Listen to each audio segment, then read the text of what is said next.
নমস্কার বন্ধুরা, কেমন আছেন আপনারা? সবাই ভালো আছেন? আজকে অনেক দেরি হয়ে গেছে, আজকে রান্নাঘর থেকেই শুরু করছি। আজকে একটা রেসিপি দেখাবো আপনাদের। কাঁকরোল তো অনেকেই খেয়েছেন, তো আমি কাঁকরোলটাকে আজকে অন্যভাবে খাওয়া আপনাদের শেখাবো। দেখবেন খেয়ে কেমন লাগে। থাকুন, আমি রেডি করি। এগুলো কি বানাবে? এটা কাঁকরোল। এই কাঁকরোলের ভিতরে পুর দিয়ে এটাকে একটা অন্যরকম আইটেম বানাবো। খেয়ে দেখবি। আগে তো কখনো খাইনি। না, আগে কেউ খায়নি, দেখবি। সবাই কাঁকরোল ভাজা খায়, হ্যাঁ, ঝোলও খায়, অনেকে অনেকে যেরকম আমরা আলু মাখা খাই সেরকমও খায়। এই রেসিপিটা একটু আলাদা। এইগুলোকে প্রথমে এটাকে আগে উপরটাকে ছাড়িয়ে নিলাম, হ্যাঁ, নিয়ে এটাকে একটু ভাপিয়ে নেবো। ভাপিয়ে নিয়ে ভিতরে পুর দেবো।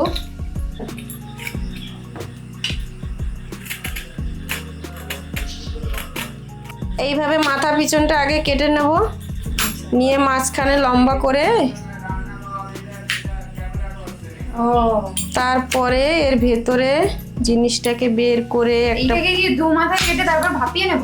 হ্যাঁ, এটাকে না, আগে মাঝখান থেকে সোজা করে কেটে নিয়ে। আমার না একটু ছুরি দিয়ে কাটা অভ্যাসটা কম আছে বন্ধুরা, বুঝলেন? তাহলে মানুষটাই টেরা বেঁকা, তো ওর জন্য আমার ছুরি দিয়ে কাটতে গেলেও টেরা বেঁকা হয়ে যায়। সবাই আমাকে তাই বলে। এটা একবার আপনারা করে খেয়ে দেখবেন। আমিও প্রথম খেয়ে দেখবো কেমন লাগে। এই দেখো, দেখেছো টেরা বেঁকা বলেছি, সত্যি টেরা বেঁকা হয়ে গেছে। আজকাল জামানাই টেরা বেঁকা। আমি জিনিসটাকে হাফ করে নিয়েছি। হাফ করে নিয়ে আমি অল্প জল দিয়েছি। জলে একটু নুন দেবো। নুনটা দিয়ে এটা জাস্ট একটু শো করবে, যাতে আমি ভিতরের দানাটাকে বের করতে পারি। কাঁচা অবস্থায় তো বের করা যাবে না, তো এটাকে ভাপিয়ে নিয়ে আমি একটু বার করে নেব। নিয়ে তারপরে পুরটা আমি কিভাবে তৈরি করছি আমি আপনাদের দেখাচ্ছি, আপনারা দেখুন।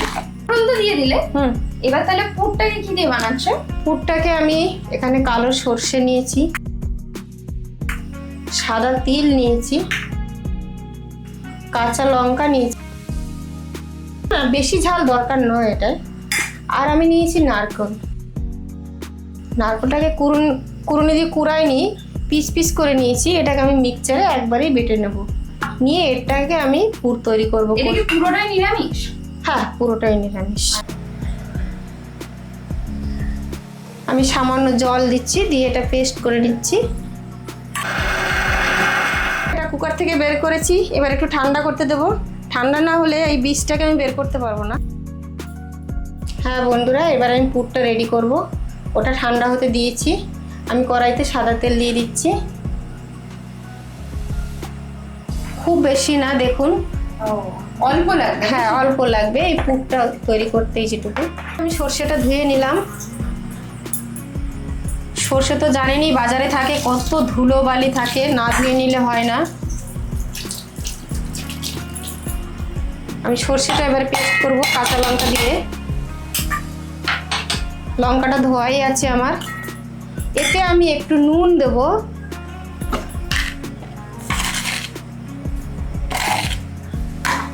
আর একটু হলুদ দেব, যাতে তেতো ভাবটা না হয়।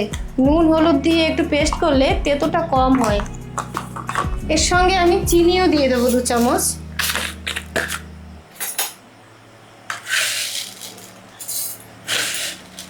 দু চামচ দিয়েছি, পরে আমি টেস্ট করে দেখবো, লাগলে আর একটু দেবো। তিল বাটা। আচ্ছা, এটা সাদা তিল বাটা। এটা সাদা তিল বাটা, এটা নারকেল বাটা, এটা কালো সর্ষে, আচ্ছা, কাঁচা লঙ্কা, হলুদ, নুন, একটু মিষ্টি, যাতে তেতোটা না হয়। দিয়ে দিচ্ছি কড়াইতে। প্রথমে সরষে বাটাটা দিতে হবে। হ্যাঁ দেওয়া হবে। হ্যাঁ, সর্ষে বাটাটা একটু নেড়ে নেই। মানে তেল গরম হলে সরষে বাটাটা দিয়ে দিতে হবে। দিয়ে দিলাম। কোনো ফোড়ন লাগবে না? না, কোনো ফোড়ন লাগবে না। এটা যেহেতু আমার একটু নুন দেওয়া আছে, একটু মিষ্টি দেওয়া আছে, কাঁচা লঙ্কা দেওয়া আছে, তো লাস্টে টেস্ট করে দেখে নিতে হবে যে আর কতটা লাগবে। মানে তার আগে অবধি দেওয়া যাবে না, না, টেস্ট করতে হ্যাঁ হবে। হ্যাঁ। এবার আমি নারকেলটা দিচ্ছি।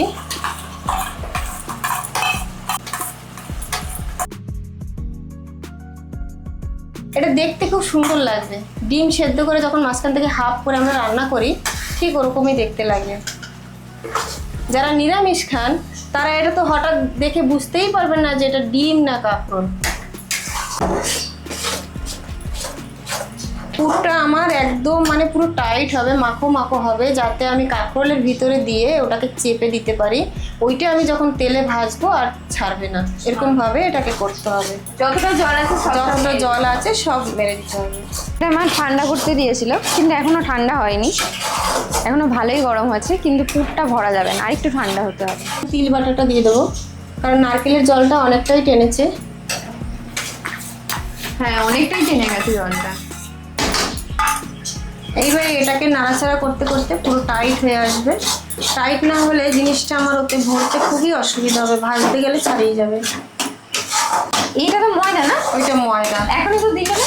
ময়দাটা পরে একটু ছিটে দেবো যাতে জিনিসটা টাইট হয়, এখন দেবো না। এত ময়দা লাগবে না, 1 চামচ ময়দা দেবো। ও আচ্ছা। কিছু কিছু রান্না আছে যখন জল টানে না, তখন একটু ময়দা ছিটিয়ে দিলে দেখবেন জলটা টেনে যায় আর বেশ মাখো মাখো হয়ে যায়। কিছু কিছু রান্না আছে, সেটা পরে আপনাদেরকে শেয়ার করবো। আর 1 চামচ চিনি দেবো। চিনিটা তখন 2 চামচ দিয়েছিলাম, এটা একটু মিষ্টি মিষ্টি হবে। আমি এখন 2 চামচ চিনি দিলাম। হ্যাঁ বন্ধুরা, আমি একটা চামচ নিয়েছি আর এটা ঠান্ডা হয়ে গেছে। এবার এর ভিতরে এই যে দানাগুলো, এই দানাগুলোকে আমি এরকমভাবে আস্তে করে, এই দেখুন, এই দেখুন, এইভাবে দানাগুলোকে বের করে নিতে হবে। নিয়ে এই পুরটা আমি এখানে সেট করে দেবো। এটা খেয়ে দেখবেন, খুবই সুন্দর লাগে খেতে। আমার ছেলে তো একদম কাঁকরোল খেতে চায় না, আজকে এই ধরনের করছি। যদিও খায়, ওকে বলবো না যে এটা কী করেছি, ও আগে খেয়ে দেখবে এটা কী জিনিস। ও একদম কাঁকরোল খেতে চায় না।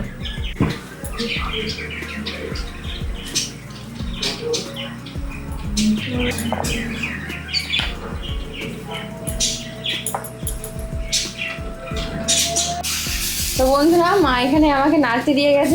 আমি জিজ্ঞাসা করেছিলাম আরেকটু আগে যে এইটা কি হয়েছে। আপনারা দেখুন, এত টাইট হয়েছে, কিন্তু এখনো হয়নি। জিনিসটা আরো গামাখা হবে, মানে একদম রস মারতে হবে। জিনিসটা যদি নিচে মনে হয় যে লেগে যাচ্ছে, তাহলে আপনারা গ্যাসটা কমিয়ে একদম ধিমে আছে আপনারা অন্য কাজও করতে হলে মাঝে মাঝে নাড়তে পারেন। আরে এটা যে আমাকে নাড়তে দিয়ে গেলে, এটা কি হয়েছে? না, হয়ে গেছে। আর একটু মাখো মাখো হবে, জিনিসটা টাইট হবে, যেহেতু এখানে নারকেলটা বেশি তো। হ্যাঁ, এবার পুরটা যখন ওর ভিতরে দিয়ে ভাজবো তখন বেরিয়ে যেতে পারে। ওই জন্য আমি বন্ধুরা 1 চামচ ময়দা এতে অ্যাড করবো, যাতে জিনিসটা মাখো মাখো হয়।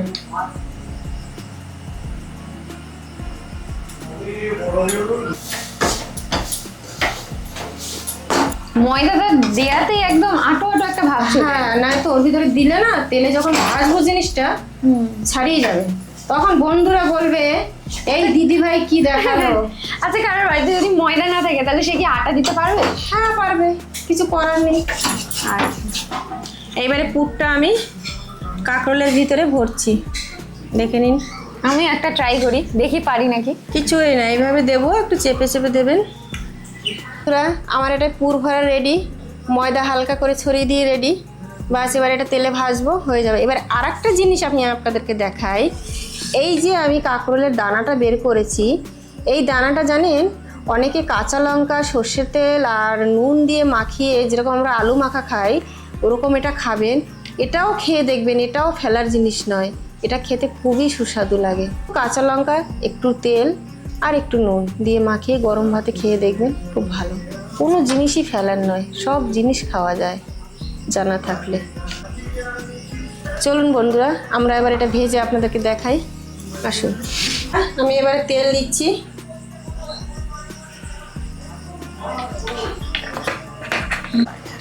হ্যাঁ বন্ধুরা, আমার তেল গরম হয়ে গেছে, আমি আস্তে আস্তে এক এক করে দিয়ে দেবো।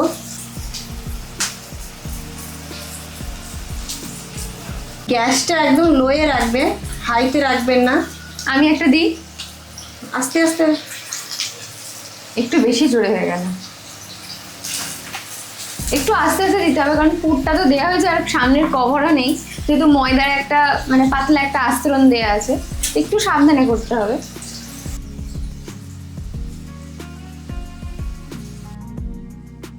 কি আমার ছেলেকে এটা খাওয়াবো, বলবো এটা অন্য একটা জিনিস, কারণ কাঁকরোল তো খায় না। দেখি ও কি বলে খেয়ে।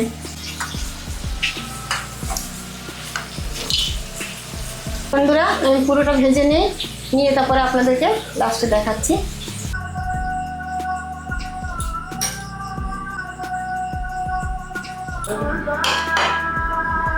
হ্যাঁ বন্ধুরা, ভাজা হয়ে গেছে, নিয়ে এসেছি, এবারে আমরা খাবো। আপনারা দেখুন কি করবো, আপনাদের দিতে পারছি না, অনেক দূরে যাই।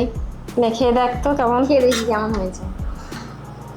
এটা কি মনে হচ্ছে বল? দেখতে সেই এগ ডেভিল যেমন হয় তেমন মনে হচ্ছে। খেয়ে দেখ।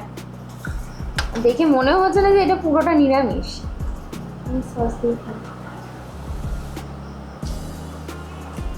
Very tasty.